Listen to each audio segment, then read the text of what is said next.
Assalamualaikum warahmatullahi wabarakatuh. Waalaikumsalam warahmatullahi wabarakatuh. Sebelum kita memulai pelajaran, mari kita membaca doa dengan membaca basmalah bersama-sama.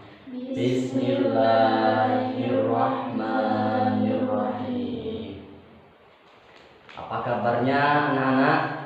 Baik. Sehat ya? Sehat. Oke, alhamdulillah.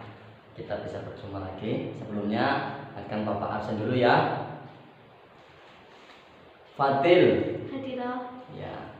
Arfan. Sakit ya. Fani. Hadirah.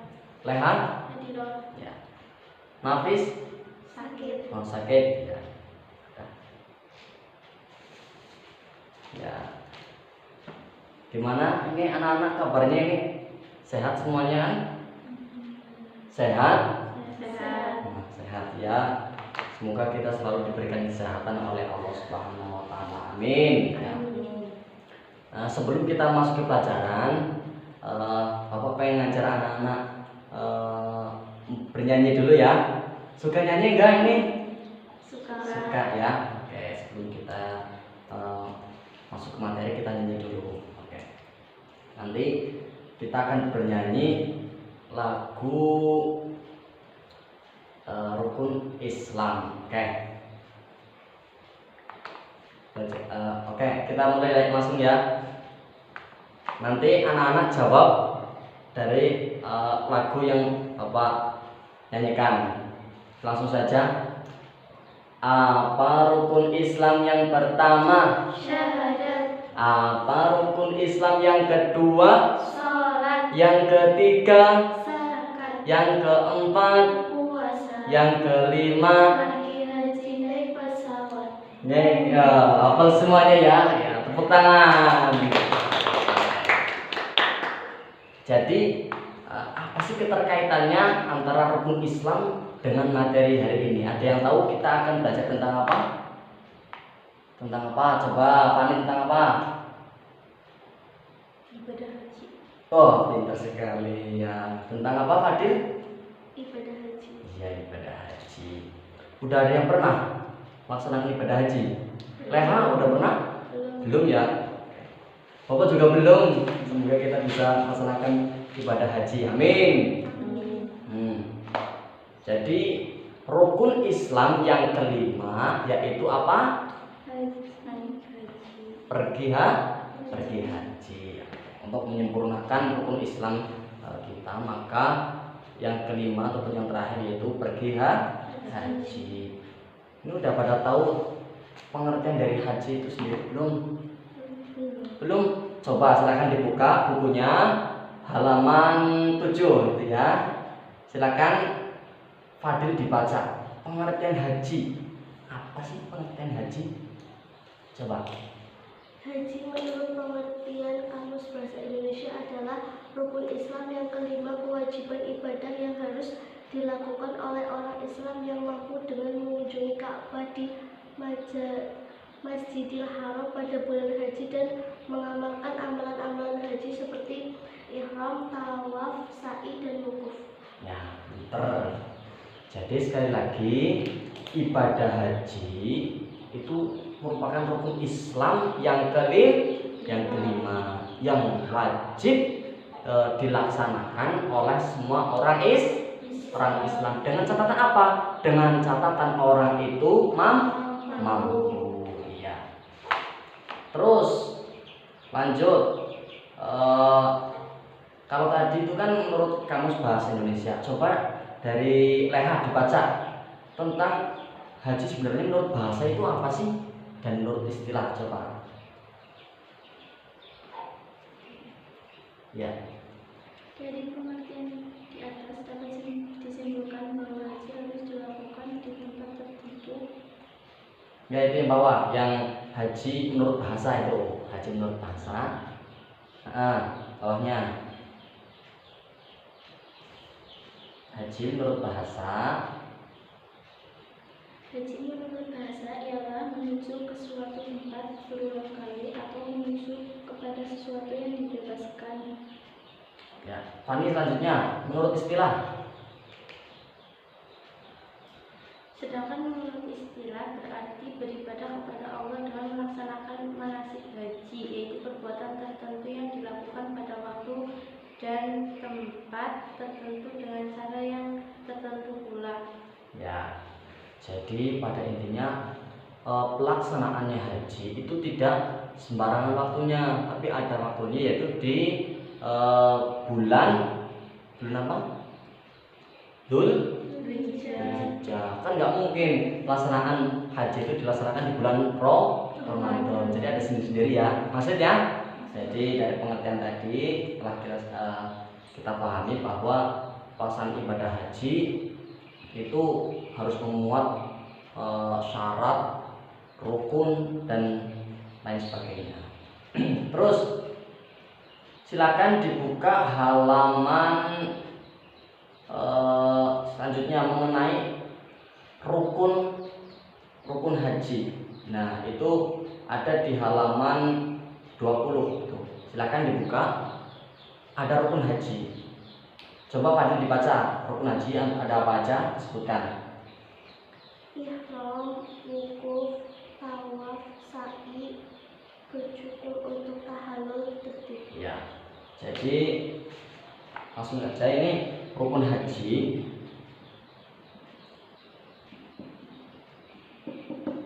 Ini ya, yang pertama apa tadi? Ihram. Yang kedua? Wukuf. Terus yang ketiga? Tawaf. Yang keempat? Sa'i. Yang kelima?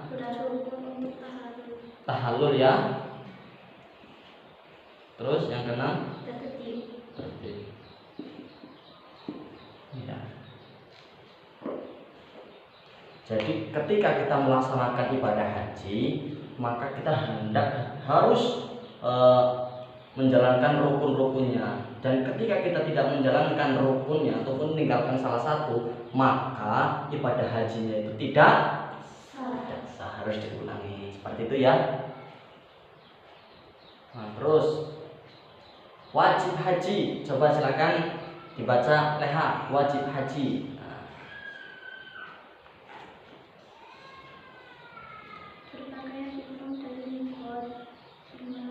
Itu yang halaman itu bawahnya yang rukun haji tadi. Wajib secara syar'i adalah sesuatu hal atau perbuatan yang harus dikerjakan. Seandainya tidak dikerjakan, maka ibadahnya tidak sah. Ya, so. Jadi wajib haji itu secara syar'i harus dilaksanakan atau dikerjakan. Ketika tidak dikerjakan, maka ibadah haji itu tidak sah. Akan tetapi ini berbeda dengan rukun ya, rukun haji dengan wajib haji. Jadi kalau kita kalau kita tidak melaksanakan rukun salah satunya itu, maka hajinya itu tidak sah dan ini tidak ada gantinya. Tapi beda sama wajib haji. Kalau wajib haji itu ketika kita salah satu meninggalkannya, maka bisa diganti dengan dam ataupun den. Nah, itu kan ada beberapa wajib haji. Yang pertama seperti berpakaian ihram dari miqat. Yang kedua bermalam di Musdalifah. Terus terus bermalam di Mina. Terus melontar jumpa bola musbah karena Arafah. Terus yang terakhir tawaf. Jadi ini yang dinamakan wajib haji. Ketika kita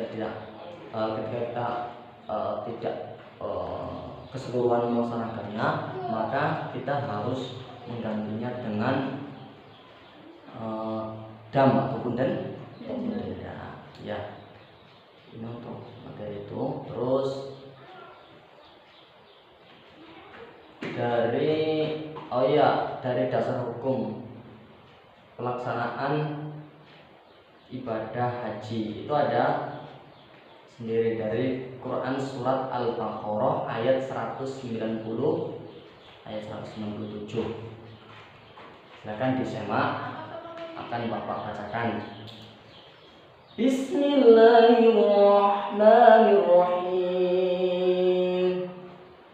Al-hajju ashhurun ma'lumat, faman farada fihinna al-hajja fala rafatha wala fusuqa wala jidala fil hajj, wa ma taf'alu min khairin ya'lamuhu Allah, wa tazawwadu fa inna khairaz zadi taqwa wattaquni ya ulil albab.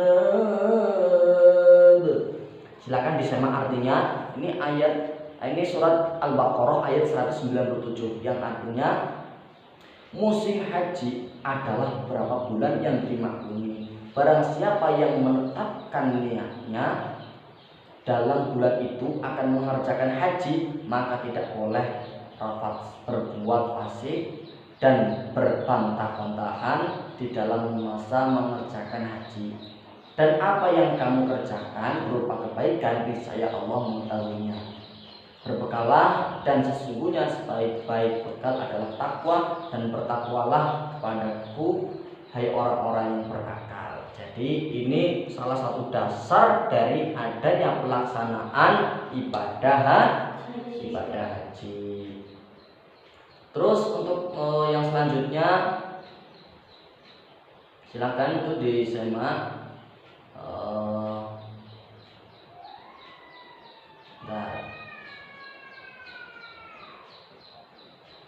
Oh ya, saya pengen tanya sama Fani, silakan dibuka itu dari wajib haji. Yang untuk poin yang pertama itu berpakaian ihram dari mikot. Maksudnya itu bagaimana coba? Silakan. Mikot dalam berihram terdapat dua macam, yaitu mikot zamani dan mikot makani. Mikot zamani adalah batas waktu para jamaah mengerjakan haji 1 Syawal sampai terbitnya fajar pada tanggal 10 Dzulhijjah. Jadi bagi orang yang berihram selain pada hari yang ditentukan, maka ihramnya tidak sah. Iya. Jadi mikot ada dua, mikot makani dan mikot zamani. Kalau makani itu mikot apa? Makani itu maknanya apa? Makani berarti tempat. Tapi kalau zamani berarti menunjukkan waktu. Ya coba. Jadi kalau mikot makani itu suatu tempat di mana para jamaah menggunakan pakaian ihram beserta niatnya ketika hendak mengerjakan ibadah haji. Tempatnya pun berbeda-beda sesuai dengan arah daerah masing-masing para jamaah. Jadi yang namanya mikot itu kan batas kita memakai pakaian ihram. Jadi ketika kita akan memasuki Masjidil Haram, sebelumnya masih jauh itu kita harus menggunakan pakaian ihram seperti itu. Jadi tidak sembarang asal-asalan pakai, tapi ada waktu yang mengaturnya seperti itu. Kalau mungkin zaman ini bukanlah merupakan bagian dari kewajiban haji, tetapi merupakan syarat mutlak bagi para jemaah haji. Jadi tidak harus dikerjakan karena hal ini tidak bisa dibayar dengan dam ataupun denda. Terus untuk wajib haji yang kedua yaitu bermalam di Musdalifah. Musdalifah adalah antara Arafah dan Mina. Nggak tahu kayak apalah. Yang jelas ini referensi itu menunjukkan bahwa Musdalifah itu bertempat antara Arafah dan Mina. Tapi di Musdalifah adalah berbeda. Di Musdalifah mulai dari tengah malam tanggal 10 Dzulhijjah hingga terbit fajar. Yang dimaksud Nabi di sini adalah bermalam menginap atau menginjakkan kaki di area Musdalifah, atau cukup di atas mobil seorang dapat baca wukuf memasuki mulai maghrib. Ya. Terus yang selanjutnya yaitu melontar jumroh Aqobah. Melontar jumroh Aqobah ini hanya dilakukan pada tanggal 10 Dzulhijjah dan mulai tengah malam sampai subuh saja. Jadi ini waktunya ditentukan juga. Selanjutnya itu wajib-wajib yang selanjutnya bermalam di Mina.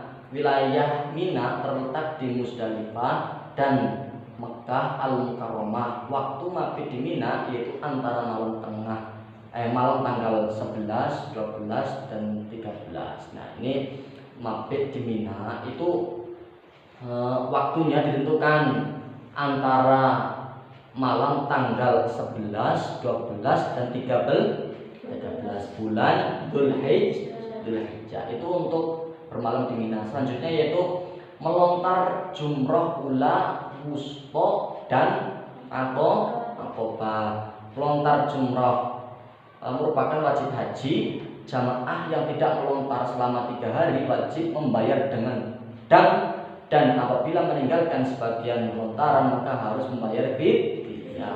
Pelaksanaan melontar jumroh ini dilaksanakan pada hari-hari tasyrik yaitu 11, 12 dan 13. Yang selanjutnya itu tawaf wada. Tawaf wada bagi yang akan meninggalkan Mekah. Tawaf wada merupakan penghormatan akhir ke Baitullah. Jadi ketika jamaah itu akan pergi meninggalkan Ka'bah ataupun Mekah, maka di sini dalam wajib haji itu mengerjakan tawaf wada ataupun tawaf perpisahan seperti itu.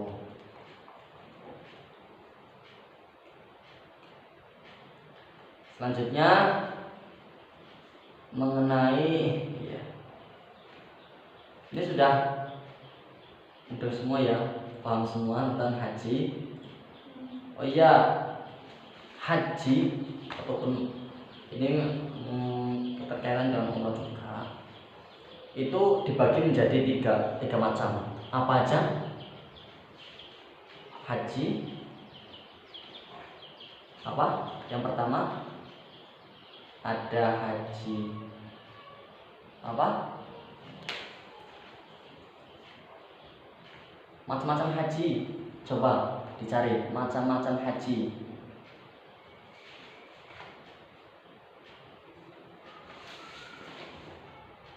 Macam-macam haji. Ya Fadil, dicari Fadil. Dicari macam-macam haji. Silahkan dibaca macam-macam haji. Yo, siapa dulu?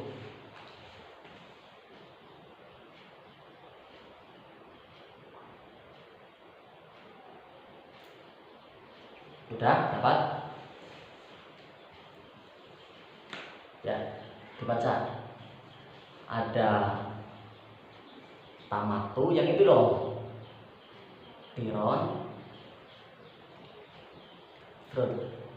Coba dibaca. Ya, Fani silakan.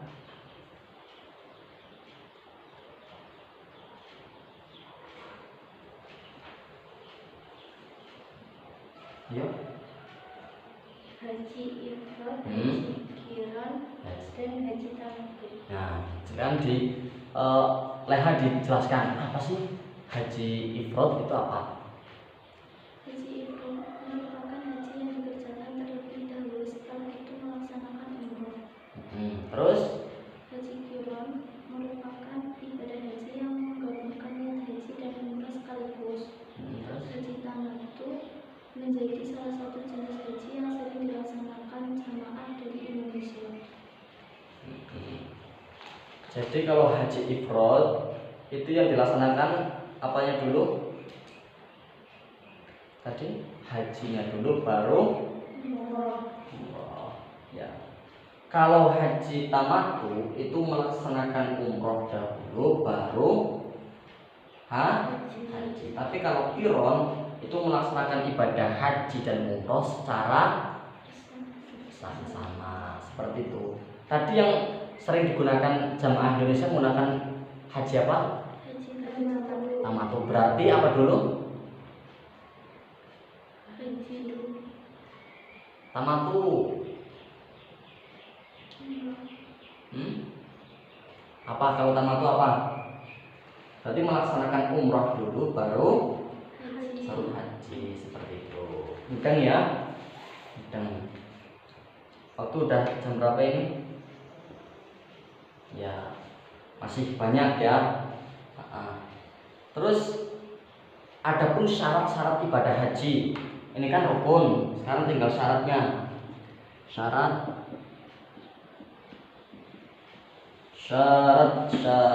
ibadah haji.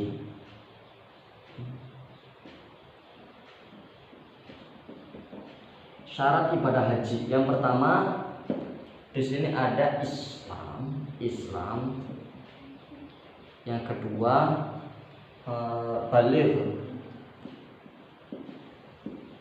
Yang ketiga berakal. Yang keempat mampu dulu. Yang kelima merdeka. Yang keenam ini didampingi mahramnya.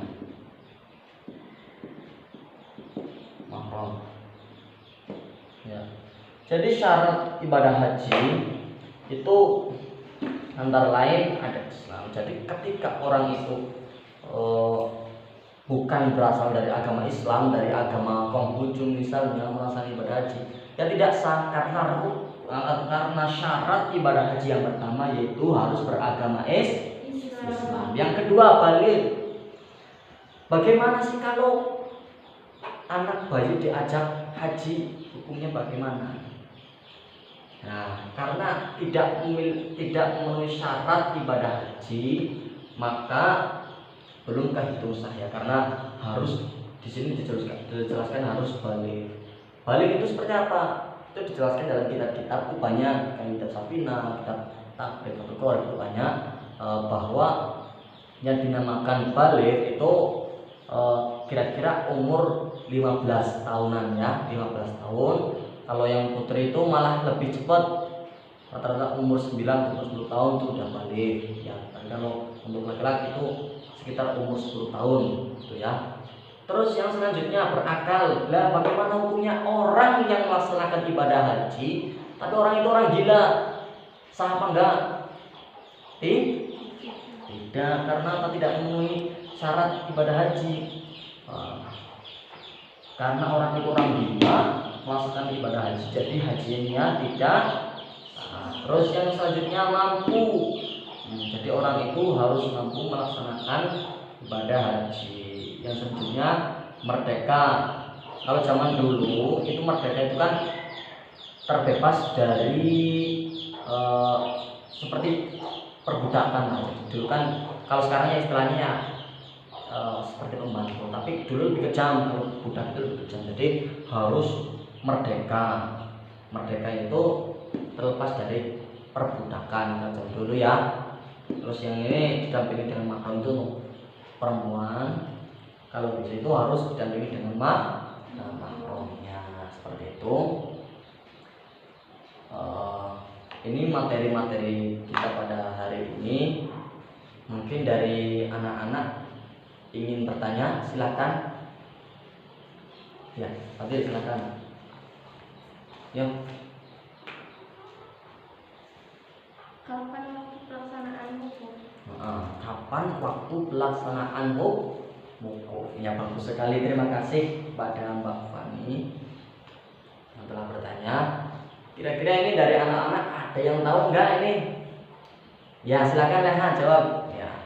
Wukuf dilaksanakan pada waktu di antara setelah matahari tergelincir ke barat pada 9 Zulhijjah sampai pada terbit fajar di malam 10 Zulhijjah. Ya. Jadi pelaksanaannya ba'da maghrib ya. 9 Zulhijjah sampai sampai 10. itu untuk pelaksanaan wukuf. Gimana apa nih? Udah cukup ya. Tepuk tangan buat ya, tepuk tangan. Terus ada yang mau bertanya lagi, silakan. Yo. Ayo. Ya Fatir, silakan bertanya. Oh ya, pertanyaan yang tadi yang itu ya, istatoa dalam pemahaman itu seperti apa? Istatoa itu mampu. Tanyanya, Pak, yang dimaksud mampu ataupun istatoa itu seperti apa sih? Minta penjelasannya. Oke. Jadi yang dinamakan man istatoa ilaihi sabilan. Jadi barang siapa yang mampu, ya kan? Mampu. Nah, maksudnya mampu itu apa? Nah, ini ada beberapa kategori. Ada mampu dalam kategori jasmani dan mampu dalam kategori keuangan. Jadi ketika kita sesehat apapun, tapi ketika kita tidak memiliki biaya, apa kita bisa berangkat? Tetap tidak kan. Nah, satu lagi, ketika kita memiliki uang banyak tetapi kita tidak sehat, orang itu yang melaksanakan haji tidak sehat, kira-kira bisa berangkat gak? Enggak, ya kan? Terus juga ada yang mengatakan bahwa ketika di sana itu tidak dalam kondisi peperangan. Jadi ketika di Arab ataupun Mekah itu dalam kondisi peperangan, maka hendaklah jangan melaksanakan ibadah haji karena sedang ada konflik. Ya, sudah paham ya tentang ini ya? Oke. Jadi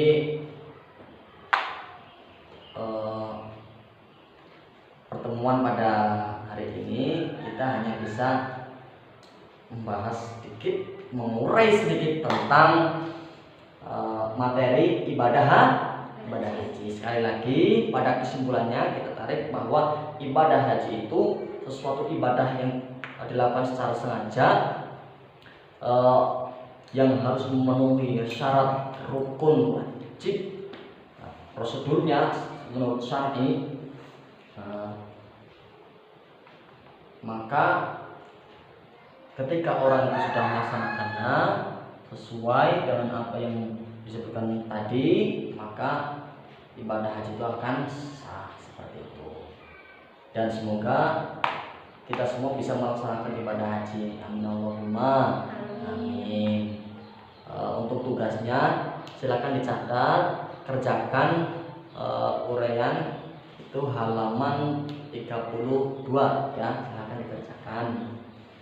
Cukup sekian dari Bapak, kurang lebihnya mohon maaf yang sebesar-besarnya. Assalamualaikum warahmatullahi wabarakatuh.